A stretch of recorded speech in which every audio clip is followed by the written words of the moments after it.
आप सभी भक्तजनों को महाशिवरात्रि पर्व की ढेर सारी शुभकामनाएं। भले ही आप व्रत करें या ना करें, परंतु इन चीजों का सेवन ना करें, यह एक चीज जरूर सिखा लीजिए। गुरुजी ने कई उपायों में, कई वीडियोस में यह जानकारी दी है, आप सभी ने सुनी ही होगी, परंतु कई लोग भूल जाते हैं। मैं जरूर से याद दिलाते हुए चलो, भले ही आप व्रत ना कर पाए, परंतु कोशिश करें कि इन चीजों को आप ना खाएं।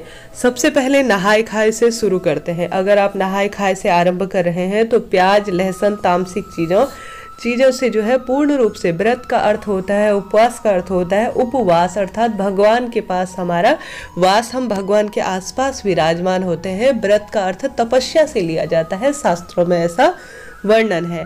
और व्रत को करने से पहले गुरुजी ने हम सभी को ही कहा है, आप सभी जो है मन कर्म वाणी से स्वयं को शुद्ध कर ले, अर्थात मन से ऐसे हो जाए कि इस दिन हमें प्रभु में समाहित होना है, भगवान हमारे आसपास है। झूठ और हर तरह से जो गलत चीजें, झूठ, जो निंदा, चुगली इत्यादि से हमें दूर रहना है। जितना संभव हो श्री शिवाय नमस्तुभ्यम मंत्र का हमें जाप करना है, इस बात का ध्यान रखें।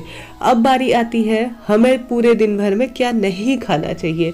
खट्टी चीजें, किसी के हाथ से गलत कर्मों द्वारा कमाया हुआ धन से आई हुई कोई वस्तु, जैसे आपके घर पर कोई व्यक्ति आता है, वह गलत कार्य करता है और आपके लिए कुछ लेके आता है, जैसे कि दूध खरीद कर आपके लिए लेकर आ रहा है, दही खरीद कर ला रहा है, फल इत्यादि लेकर आ रहा है, साफ मना कर दीजिए।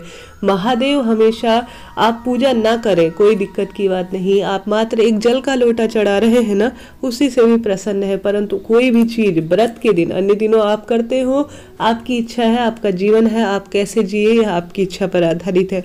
परंतु जिस दिन आपका व्रत हो उस दिन हमेशा सदाचार के मार्ग पर चलना है, स्वयं को शुद्ध करना है और पूर्ण रूप से श्रद्धा भाव से पूजा करनी है। और अपनी मेहनत, और जो भी घर पर आपके जो कमाने वाला है उसकी मेहनत का ही भोजन करने का प्रयास करें। पूरे दिन में निराहार व्रत इसे कहा जाता है। पूरे दिन भर में रात्रि तक अन्न का एक दाना पेट में नहीं जाना चाहिए, इस बात का ध्यान करें। शाम को भी जब व्रत खोले तो सबसे पहले प्रभु पर चढ़ा हुआ प्रसाद, जैसे कि बेलपत्र, बेर और जो भांग चढ़ी हुई है उसका थोड़ा अंश, कुल मिलाकर जो महादेव पर चढ़ी हुई समस्त वस्तुओं को प्रसाद के रूप में ग्रहण करें। जैसे कि बेलपत्री इत्यादि से ऊपर चढ़ा हुआ जल, उसे ग्रहण करें, उसके बाद ही अपने व्रत को खोलें। यह चीज अमृत की बूंद की तरह अमृत तुल्य मानी जाई है। तो इस बात का ध्यान रखें कि जब भी व्रत खोले या जब भी सागार कर रहे हैं तो भगवान पर चढ़ी हुई चीज को ग्रहण करें, उसके बाद ही अपने व्रत को खोले। और जब भी व्रत खोले तो पंडित जी को बुलाकर, संभव हो तो भोजन करवाकर, उन्हें कुछ दान दक्षिणा देकर अपने व्रत का पारण करें। नहीं तो एक समय का भोजन पंडित जी के लिए अलग से निकाल कर रख दीजिए, सूखा भोजन।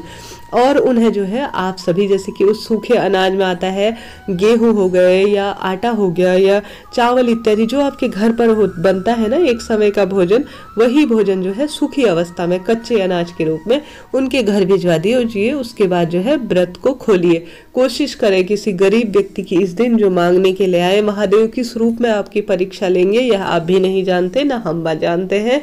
कोई व्यक्ति मांगने के लिए आए तो उसे खाली हाथ ना भेजे, इस बात का प्रयास करें। तो इसके साथ ही पूरे दिन भर में जितना संभव हो शुद्धता का ध्यान रखें। पूजा भी करें तो अपने बाल इत्यादि धो लीजिए और स्वच्छता का ध्यान रखते हुए महादेव की पूजा करें। महिला है तो उन्हें बाल बांधकर और पूर्ण रूप से श्रृंगार से युक्त होकर, भले ही पुराने वस्त्र हो, उन्हें धोइएगा। उसके बाद जो है शिव पूजा कीजिएगा। बालों को बांध लीजिए, सर पर चुन्नी रखिएगा, लाल पीले रंग के वस्त्रों का चयन करते हुए महादेव की पूजा करें। पुरुष जन जो है अपनी शिखा को बांधकर पूजा करें, ऐसा विधान है, शास्त्रों में वर्णन कहा गया है। और साथ ही जब व्रत खोले या महादेव को दूध, दही, घी, शक्कर जो भी चीज चढ़ा रहे हैं, कोशिश कीजिए वह गौ माता की ही होनी चाहिए। पूरे दिन भर में आप जो है शाम को भी, कई लोगों के घर में यह रिवाज है, शास्त्रों में वर्णन है, व्रत खोलते हैं तब भी सात्विक चीजों का ही ग्रहण करना चाहिए, नहीं तो उस व्रत का कोई फल नहीं मिलता। शाम को जो भी सब्जी बना रहे हैं, या कई लोग इस दिन तो अन्न का दाना पेट में नहीं जाना चाहिए, इस दिन तो फलाहार के साथ ही, अगर आप 4 कहर की पूजा कर रहे हैं तो अति श्रेष्ठ है, उसमें तो फलाहार ही लिया जाएगा। जो व्यक्ति शाम के समय भोजन कर रहे हैं उन्हें भी इस बात का ध्यान रखना चाहिए कि शाम को भी मीठा ही भोजन करके अपने व्रत को खोलना है। जो व्यक्ति फलाहार में व्रत कर रहे हैं वह सर्वश्रेष्ठ व्रतों में से एक माना जाता है। तो इसमें आप सभी कोशिश करें शाम के समय फलाहार लेकर, 4 पहर की पूजा नहीं कर रहे हैं कोई दिक्कत की बात नहीं है, परंतु फलाहार लेकर ही आप सभी को रात्रि की पूजा न भी कर पाए कोई दिक्कत की बात नहीं है, परंतु फलाहार लेकर ही अपनी निद्रा की ओर प्रवेश करें। पर सभी व्यक्तियों को कल प्रदोष काल में पूजा जरूर से करनी है। 4 पहर की पूजा आप ना कर पाए कोई दिक्कत की बात नहीं है, मात्र 1 पहर शाम के समय जो प्रदोष काल का समय होता है उस समय से जो है 1 पहर की पूजा शुरू हो जाती है, अर्थात 4 पहर की पूजा का प्रथम पहर इसे कहा जाता है। तो प्रदोष काल का जो समय है वह स्क्रीन पर दिख रहा होगा आप सभी को।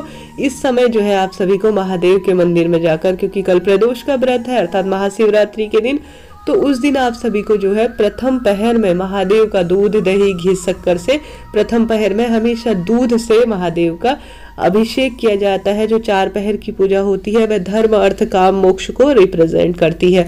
तो प्रथम पहर में धर्म आता है, तो धर्म को बढ़ावा देने के लिए, शरीर में भगवान का वास करवाने के लिए आप सभी को सबसे पहले दूध से महादेव का अभिषेक करना होगा। पूरी रात्रि आप नहीं कर पा रहे हैं तो 1 पहर में ही आप पूरे पहर का फल पाएंगे अगर आप पंचामृत से महादेव का अभिषेक करा देंगे। तो इस तरह से जानकारी थी। अगर आप व्रत कैसे खोले यह भी जरूर जान लीजिए। आप सभी को सबसे पहले महादेव को नमस्कार करना है। 1 समय का भोजन ब्राह्मण को निकालने के बाद गौ माता और जो आपसे पाने योग्य व्यक्ति है, जैसे कि गौ माता के लिए 1 और स्वान के लिए निकाल दीजिए कुछ खाने को, कुछ चिड़िया इनके लिए निकाल दीजिए। उसके बाद जो है भगवान को धन्यवाद देते हुए अपने व्रत का पारण करें। जितना संभव हो सात्विक चीजें ही ग्रहण करने की कोशिश कीजिए। तो इस तरह से यह जानकारी थी। वीडियो मददगार रहा हो। अगली वीडियो किस टॉपिक पर चाहते हैं बताइएगा जरूर।